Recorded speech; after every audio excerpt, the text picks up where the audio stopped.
Screen पर दिख रहा समर्थ मंदिर महाराष्ट्र के औरंगाबाद का मुख्य पर्यटन केंद्र है। श्रद्धालुओं की आस्था का केंद्र है, जो शिवाजी के गुरु समर्थ संत रामदास की स्मृति में बनाया गया था। इस मंदिर का निर्माण इंदौर की अहिल्याबाई होलकर द्वारा दिए गए दान से किया गया था।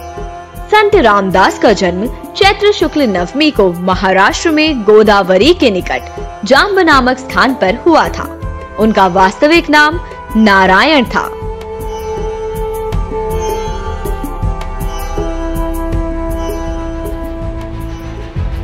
भारतीय संत परंपरा में जो संत हुए, उन्होंने मात्र भक्ति मार्ग ही नहीं दिखाया, अपितु समाज की स्थिति को देखते हुए कभी समाज सुधारक तो कभी एक क्रांतिकारी के रूप में कार्य किया।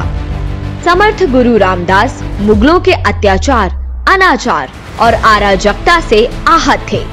पूरा उत्तर भारत औरंगजेब के अत्याचारों से त्रस्त था।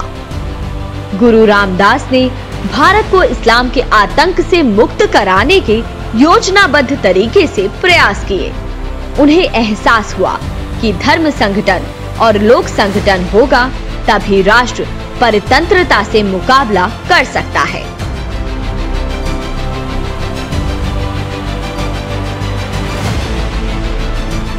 उन्होंने धर्म संगठन के लिए कृष्णा नदी के उद्गम महाबलेश्वर में वीर हनुमान मंदिर बनाया, 1100 मठों की स्थापना की और 1400 महंतों को दीक्षा दी।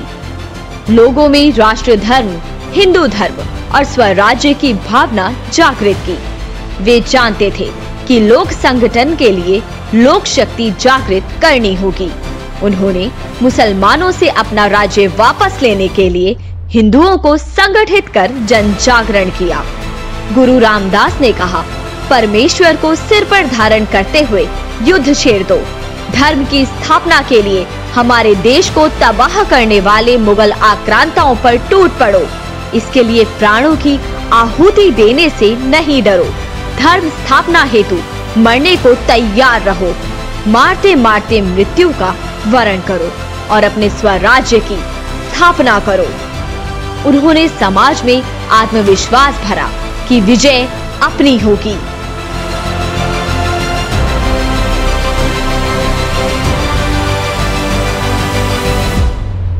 संत रामदास ने अपनी रचनाओं के माध्यम से रूढ़िवादी समाज पर भी चोट की। जातिगत भेदभाव के कारण समाज का एक बड़ा वर्ग अपमानित हो रहा था। समर्थ गुरु रामदास इसके विरोध में समाज जागरण करने लगे। उन्होंने अपनी रचना दासबोध में सैद्धांतिक रूप से यह बात प्रतिपादित की कि सभी के अंदर एक ही ब्रह्म है। वे कहते हैं, ईश्वर के समक्ष ऊंच नीच का भेद नहीं है। उसके सामने राजा और रंक एक ही समान है, चाहे पुरुष हो या स्त्री, सबका एक ही पद है।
को एकजुट करने के उद्देश्य से समर्थ गुरु रामदास ने रामनवमी पर बड़े बड़े उत्सव प्रारंभ करवाए, जिसमें श्री राम का रथ निकलता था और सभी जातियों के लोग इसमें उत्साह से भाग लेते थे।